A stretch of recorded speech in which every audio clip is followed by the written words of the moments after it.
Good evening, नमस्कार, बहुत बहुत स्वागत है। मैं मोहम्मद सिंह, आप देख रहे हैं रात 8 बजे इंडिया न्यूज पर हमारा वॉर स्पेशल। आज बात पाकिस्तान की। पहले दुनिया की भू राजनीति में कभी कभी ऐसे मजाक होते हैं जो समझ से परे, दूर, बहुत दूर होते हैं।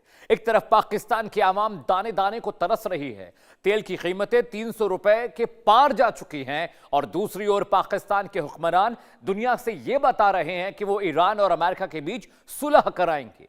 ये वही पाकिस्तान है जिसके संबंध ईरान के साथ हमेशा खट्टे रहे हैं, जिसने सऊदी के लिए अपना सोना, अपनी सेना को भाड़े पर दे दिया। आज हम आपको इस रिपोर्ट के जरिए समझाएंगे कि कैसे पाकिस्तान खुद के दिवालिया होने की खबर को दबाने के लिए दुनिया की आंखों में धूल झोंक रहा है, और क्यों ईरान को इस दोस्ती में बड़ी साजिश की बू आ रही है। हमारी ओपनिंग स्टोरी आपके लिए।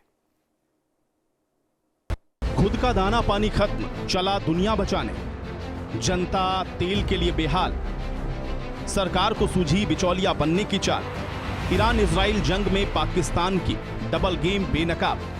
मिडिल ईस्ट में बारूद की गंध जैसे ही फैली, उसका सबसे पहला और घातक असर पाकिस्तान की जेब पर पड़ा। शहबाज शरीफ सरकार ने रविवार को ऐसा फरमान सुनाया जिससे पाकिस्तानियों की कमर तोड़ दी। लग्जरी गाड़ियों में इस्तेमाल होने वाले हाई ऑक्टेन ईंधन पर लेवी को सीधे 200 रुपए बढ़ाकर 300 रुपए प्रति लीटर कर दिया गया। पाकिस्तान की माली हालत इतनी खराब है कि सरकार हर महीने 9 अरब रुपए बचाने के लिए जनता का खून चूस रही है। लेकिन ये सिर्फ शुरुआत है। मंत्री और अधिकारियों की सैलरी काट दी गई है, सरकारी गाड़ियों का पेट्रोल आधा कर दिया गया है, और तो और मुल्क में अब हफ्ते में सिर्फ 4 दिन ही काम करने का आदेश है।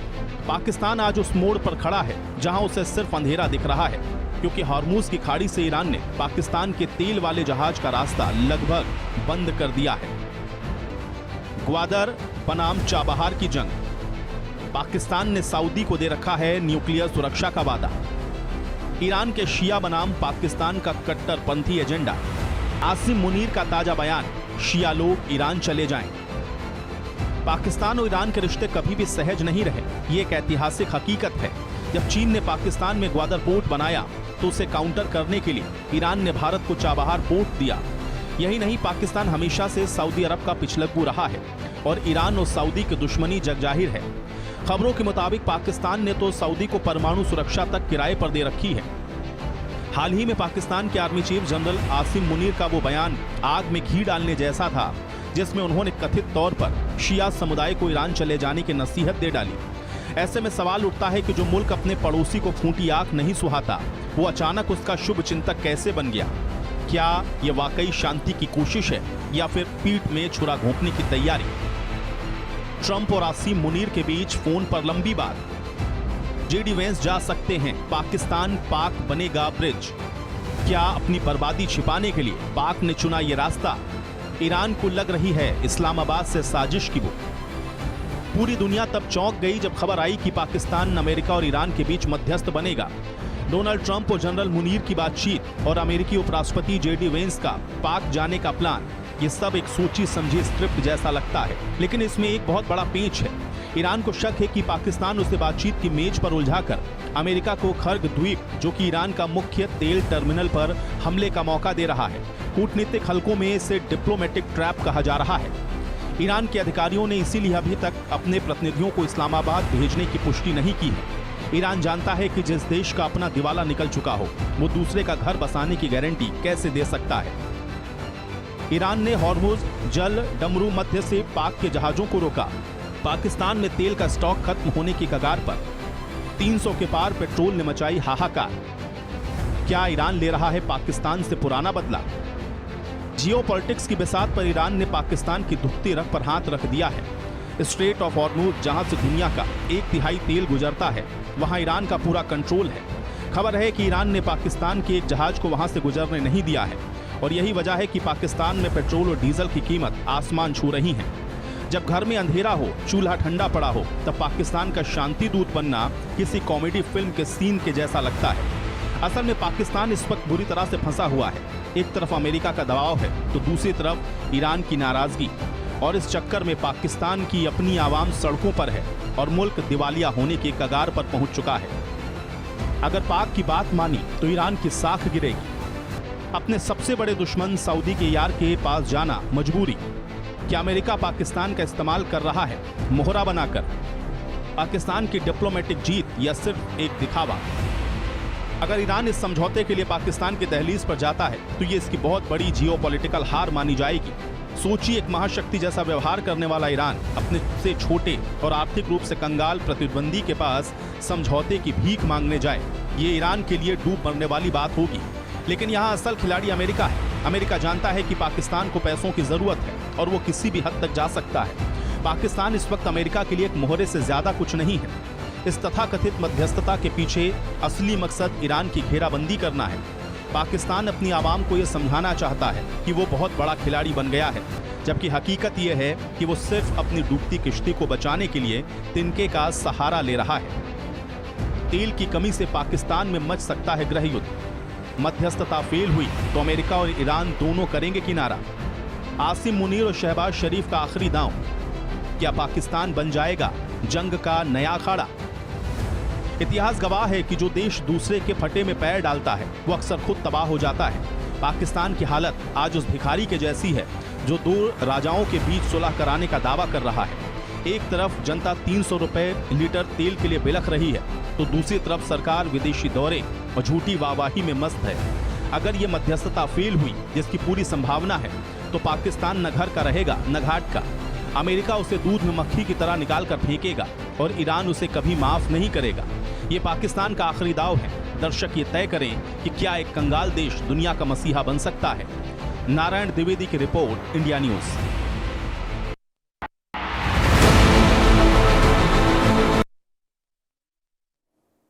तो ये थी कंगाल मुल्क के मसीहा बनने की पूरी स्टोरी। आगे बढ़ते हैं।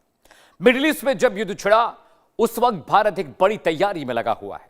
क्या भारत ऑपरेशन सिंदूर 2 की तैयारी कर रहा है?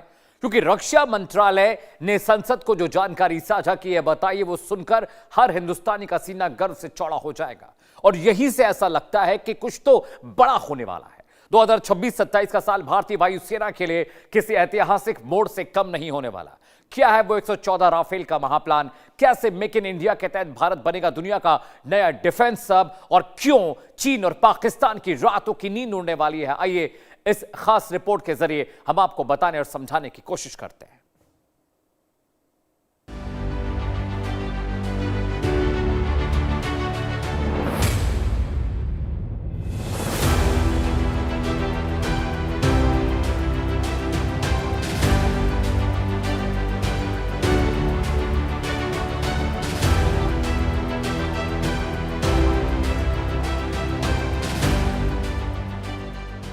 आसमान में भारत फ्रांस का चक्रव्यूह, 114 राफेल और मेक इन इंडिया का महाप्लान, चीन पाक के लिए बजी खतरे की घंटी, आसमान में तैनात होंगे भारत के जासूस, आत्मनिर्भर भारत का नया अवतार, स्वदेशी तकनीक के साथ सुपर पावर बनने की तैयारी, 3.25 लाख करोड़ का वो सौदा जो बदल देगा युद्ध का नियम। भारतीय वायुसेना अपनी मारक क्षमता को उस स्तर पर ले जाने की तैयारी कर रही है जहां दुश्मन का रडार उसे छू भी ना सके। रक्षा मंत्रालय ने साफ कह दिया है कि साल 2025 से 26 के मुकाबले वायुसेना के कैपिटल बजट में 37% से ज्यादा का इजाफा किया गया है। इस पैसे का सबसे बड़ा हिस्सा जाएगा 114 मल्टी रोल फाइटर एयरक्राफ्ट यानी राफेल सौदे की ओर। लेकिन इस बार कहानी अलग है। ये विमान सिर्फ खरीदे नहीं जाएंगे बल्कि भारत की जमीन पर फ्रांसीसी कंपनी डसॉल्ट एविएशन के सहयोग से बनाए जाएंगे। इसका मतलब है भारत अब केवल एक ग्राहक नहीं बल्कि तकनीक का साझेदार बनने जा रहा है। 84% विमान भारत में बनने का मतलब है हजारों नौकरियां और स्वदेशी तकनीक का विकास। यह डील न केवल वायुसेना की स्क्वाड्रन ताकत को बढ़ाएगी बल्कि भारत को दुनिया के डिफेंस मार्केट में एक मैन्युफैक्चरिंग हब के रूप में स्थापित कर देगी। आसमान के पुराने योद्धा की विदाई, AN-32 बेड़ा, दशकों पुराने परिवहन विमानों को बदलने की तैयारी, MTA project, 60 medium transport aircraft की खरीद को मंजूरी, लागत 1 लाख करोड़ रुपए का बड़ा निवेश, निर्माण 12 विमान सीधे आएंगे, 48 भारत में बनेंगे। युद्ध सिर्फ लड़ाकू विमानों से नहीं बल्कि रसद और सेना की आवाजाही से जीता जाता है। भारतीय वायुसेना का पुराना घोड़ा यानी AN-32 परिवहन विमान अब रिटायर होने की कगार पर है। इसकी जगह लेने आ रहे हैं 60 मीडियम ट्रांसपोर्ट एयरक्राफ्ट यानी MTA। रक्षा अधिग्रहण बोर्ड ने इसे 1 लाख करोड़ रुपए की परियोजना को हरी झंडी दे दी है। इस रेस में ब्राजील का एम्ब्रेयर, अमेरिका का लॉकहीड मार्टिन और यूरोप का एयरबेस जैसे दिग्गज शामिल हैं। खास बात यह है कि इसमें भी स्वदेशी का तड़का लगा है। महज 12 विमान रेडी टू फ्लाई हालत में आएंगे, जबकि बाकी 48 का निर्माण भारतीय कंपनियों के साथ मिलकर देश के भीतर ही होगा। ये विमान ऊंचे पहाड़ों से लेकर रेगिस्तान की तपती गर्मी तक भारतीय सैनिकों और उसके साजो सामान को पलक झपकते ही मोर्चे पर पहुंचाने की ताकत रखते हैं। ये कदम वायुसेना की लॉजिस्टिक क्षमता को अगले दशक के लिए सुरक्षित कर देगा। आसमान की तीसरी आंख और उड़ते पेट्रोल पंप, AEW&C अतिरिक्त airborne early warning and control system की खरीद, फ्लाइट रिफ्यूलर, हवा में ही ईंधन भरने वाले विमानों का बेड़ा बढ़ेगा, खुफिया तंत्र, विशेष इलेक्ट्रॉनिक इंटेलिजेंस और निगरानी प्लेटफॉर्म, मकसद दुश्मन की सीमा में झांकना और संचार को अभेद्य बनाना। आधुनिक युद्ध में वो नहीं जीतता जिसके पास ज्यादा गोलियां हैं, बल्कि वो जीतता है जिसके पास ज्यादा जानकारी है। इसलिए भारत अब अपनी तीसरी आंख यानी AEW&C सिस्टम को और मजबूत कर रहा है। ये वो सिस्टम है जो आसमान में उड़ते हुए सैकड़ों किलोमीटर दूर दुश्मन के विमानों और मिसाइलों को ट्रैक कर सकते हैं। इसके साथ ही वायुसेना फ्लाइट रिफ्यूलर विमानों पर भी जोर दे रही है, जिन्हें हम उड़ते हुए पेट्रोल पंप कह सकते हैं। ये विमान लड़ाकू जेट्स को हवा में ही ईंधन देते हैं, जिससे हमारे विमानों की पहुंच और मारक क्षमता कई गुना बढ़ जाती है। रक्षा मंत्रालय के मुताबिक ये कॉम्बैट इनेबलर्स आधुनिक युद्ध की इलेक्ट्रॉनिक व्यवस्था को समझने और कमांडरों को सटीक जानकारी देने के लिए सबसे असरदार प्लेटफॉर्म है। यानी अब भारतीय फाइटर जेट्स को हमले के लिए वापस बेस पर आने की जरूरत नहीं पड़ेगी। वे घंटों आसमान में रहकर दुश्मन का शिकार कर सकेंगे। आत्मनिर्भर होने का मास्टर प्लान, DAD की स्थापना, एरोस्पेस डिजाइन निदेशालय का गठन, स्वदेशी विकास, उद्योगों और शिक्षण संस्थानों के साथ तालमेल, लक्ष्य विदेशी निर्भरता को शून्य करना और अपनी तकनीक बनाना, भविष्य ड्रोन स्वाम और AI आधारित युद्ध प्रणालियों पर नजर। भारत अब केवल विदेशी तकनीक पर निर्भर रहकर संतुष्ट नहीं होना चाहता, इसलिए वायुसेना ने एरोस्पेस डिजाइन निदेशालय यानी DAD की स्थापना की है। इसका मकसद बहुत सीधा है, भारत का अपना दिमाग और भारत की अपनी तकनीक। यह निदेशालय देश के बड़े उद्योगों, रिसर्च संस्थानों और IIT जैसे शैक्षणिक केंद्रों के साथ मिलकर भविष्य के हथियार तैयार करेगा। सरकार का लक्ष्य है आने वाले समय में छोटे पूर्जे के लिए भी दूसरे देशों की ओर न देखना पड़े, चाहे वो ड्रोन टेक्नोलॉजी हो या फिर आर्टिफिशियल इंटेलिजेंस। भारत अब अपनी जरूरत के हिसाब से खुद को ढाल रहा है।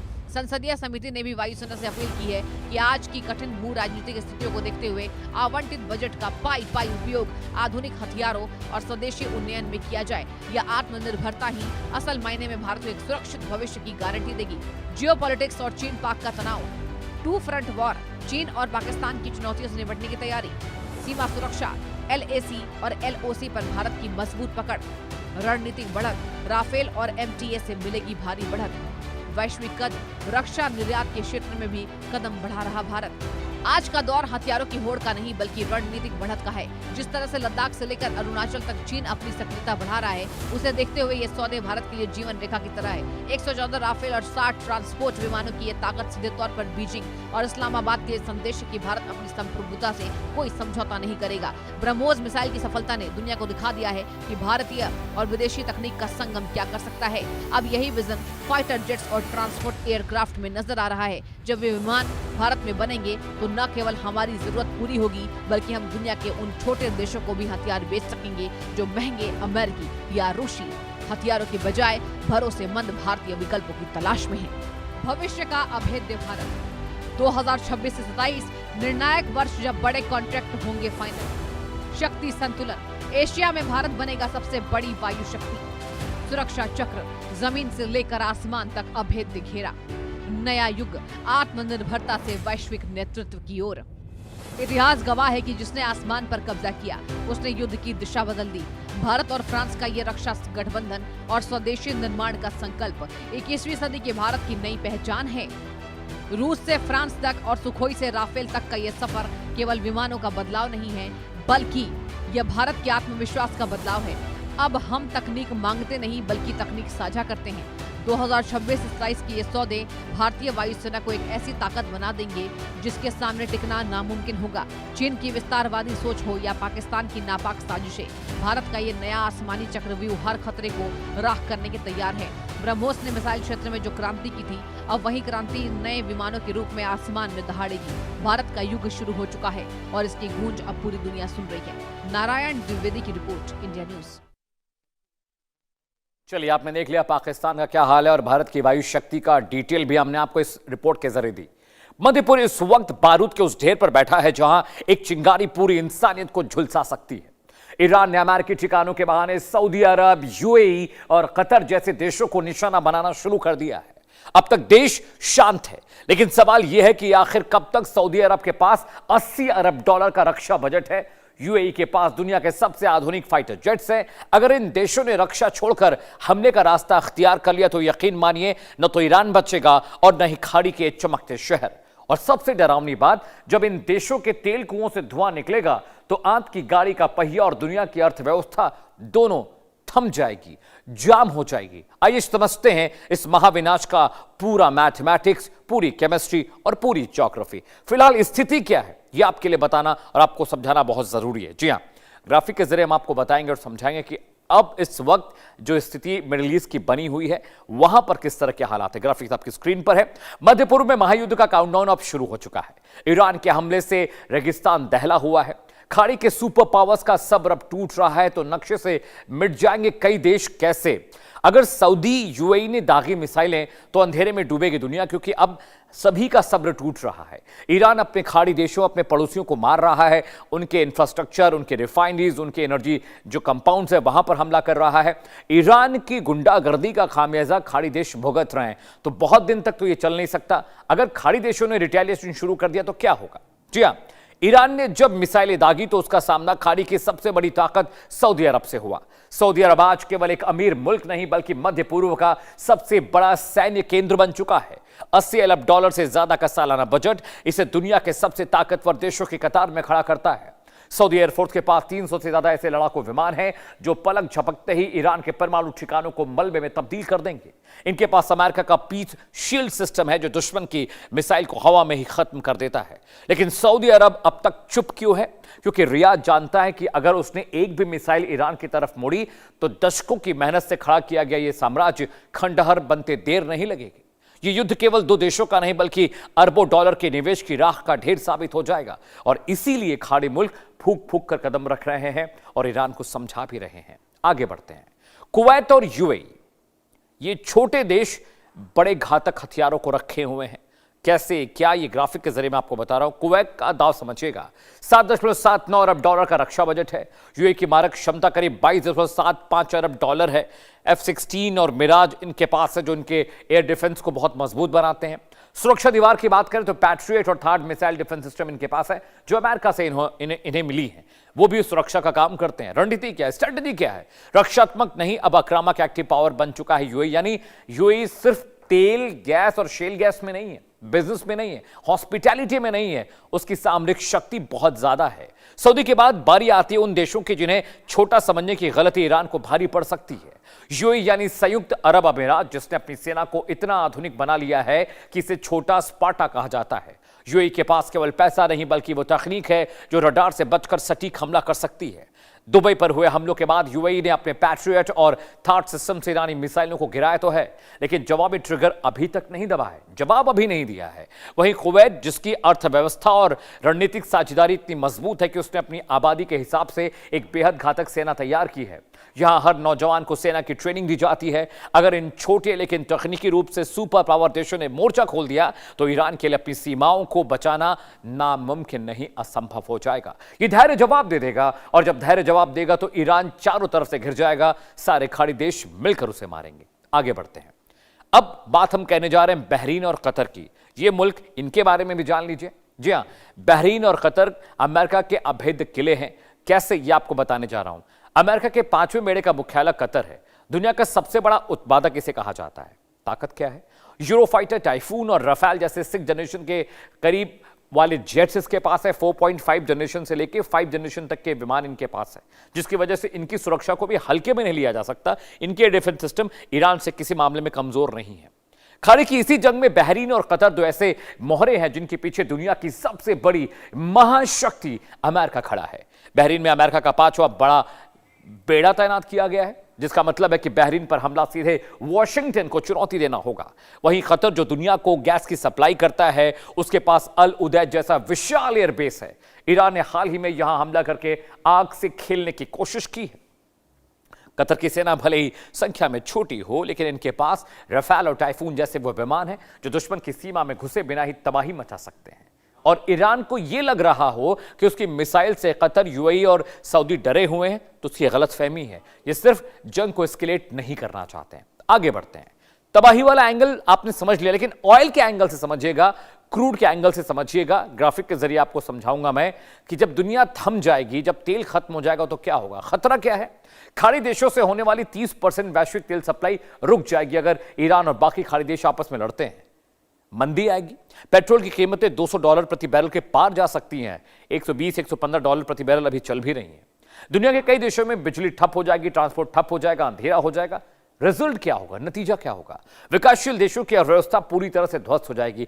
बिना फ्यूल, बिना ईंधन के किसी भी दुनिया की किसी भी इकोनॉमी की रफ्तार को धीमा पड़ना ही पड़ना है। बिना फ्यूल की इकोनॉमी रन नहीं कर सकती। अब सबसे बड़े खतरे की बात क्या है, वो भी आपको जानना जरूरी है। अगर ये 5 देश और ईरान आपस में भिड़ गए तो क्या होगा? इसका जवाब आपकी जेब और आपकी रसोई से जुड़ा है। पूरी दुनिया की 30% तेल सप्लाई इसी इलाके से होती है। अगर युद्ध की आग तेल और कुओं तक पहुंची तो कच्चे तेल की कीमत $200 प्रति बैरल को पार कर जाएगी।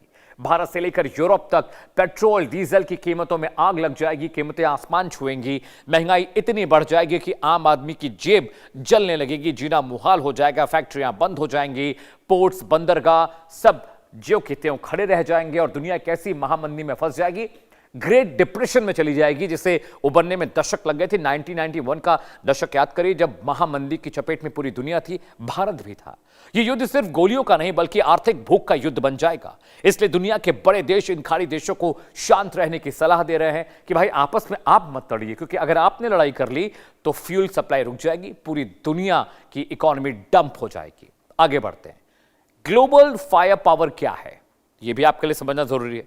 इस पायदान में कौन कहां खड़ा है, यह भी आपके लिए समझना जरूरी है। सऊदी अरब की बात करते हैं। रैंकिंग 25, सबसे ताकतवर अरब सेना है। जी हां, इसके बाद आता है नंबर यूएई का, 54 रैंकिंग है। आधुनिक तकनीक का इसे पावर हाउस कहा जाता है। ईरान का जिक्र भी जरूरी है। विशाल मिसाइल भंडार और ड्रोन शक्ति का यह केंद्र है, मालिक है। असर क्या हुआ है, अगर सब भिड़े तो पावर इंडेक्स के सारे मायने बदल जाएंगे। सारे खाड़ी मुल्क आपस में लड़ जाएंगे, उनका इंफ्रास्ट्रक्चर खत्म हो जाएगा, तेल गैस के कुएं डंप हो जाएंगे, सप्लाई रुक जाएगी, पूरी दुनिया में हाहाकार मच जाएगा।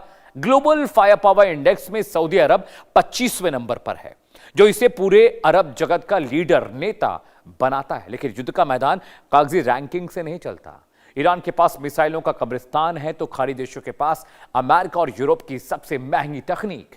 ये टक्कर क्वालिटी बनाम क्वांटिटी की है। अगर ईरान की मिसाइलें खाड़ी के शहरों पर गिरती हैं और जवाब में सऊदी, यूएई के जेट तेहरान को निशाना बनाते हैं, नहीं ईरान पर हमला करते हैं, तो मध्य पूर्व यानी मिडिल ईस्ट का नक्शा बदल जाएगा। ये चमकते शहर, बुर्ज खलीफा जैसी इमारतें, आलीशान पोर्ट्स, होटल मलबे की ढेर में तब्दील हो जाएंगे। ये एक ऐसा युद्ध होगा जिसमें कोई नहीं जीतेगा, सिर्फ बर्बादी ही बर्बादी होगी। एक्सपर्ट्स मानते हैं कि खाड़ी देशों का धैर्य ही फिलहाल दुनिया को तीसरे विश्व युद्ध यानी थर्ड वर्ल्ड वॉर और आर्थिक कंगाली यानी इकोनॉमिक डिप्रेशन से बचाए हुए है। जिस दिन यूएई, अबू धाबी, सऊदी और इन सब ने अपना धैर्य खो दिया, सोचिए ईरान का क्या होगा। और ईरान को यह लगता है कि खाड़ी देशों पर हमला कर वो अमेरिका पर दबाव बना रहा है, तो ये उसकी गलतफहमी है। वॉर स्पेशल में अभी के लिए फिलहाल इतना ही। रुक रहे हैं एक छोटे से ब्रेक के लिए, लेकिन ब्रेक के बाद आपको दिखाएंगे किस्सा कुर्सी का पश्चिम बंगाल से। कहीं जाइएगा नहीं।